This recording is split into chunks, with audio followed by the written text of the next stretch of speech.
People nowadays, when you see children sprinkle each other with water, so don't do this. Why? No, this will bring bad luck. Where is the bad luck? We always go to swimming pools and play with each other and sprinkle each other with water. So nothing happened. So no, this is bad luck. Also, scissors. If you find someone playing with the scissors, doing opening and closing, oh, ya Allah, we're having a problem. A calamity is going to strike us tonight. And also, when there is a child sleeping and you cross over him, you said, this child is doomed. He will be retarded, he will fail, he will never succeed. Why? You stepped over him. So what? And I'm a bridge? No, there's nothing wrong in that.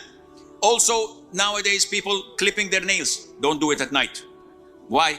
So no, at night it will bring the jinn. The jinn like to see you clip your nails. What? This is Netflix. This is not clipping your... It has nothing to do. So also, sweeping the house at night. And I think girls in our society and family brought this so that they don't work at night. Whenever mom tells them, sweep the house, no, the jinn, and they stop. Not washing the laundry on Monday, again, the girls.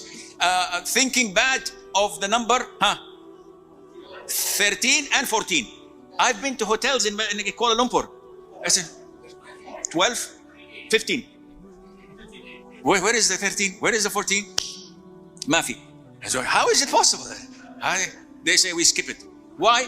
Because thinking of bad omens. Also, the Westerners think if there is a ladder, you can't come underneath. What will happen? Oh, mashakil, more problems in the house. All of this is nonsense.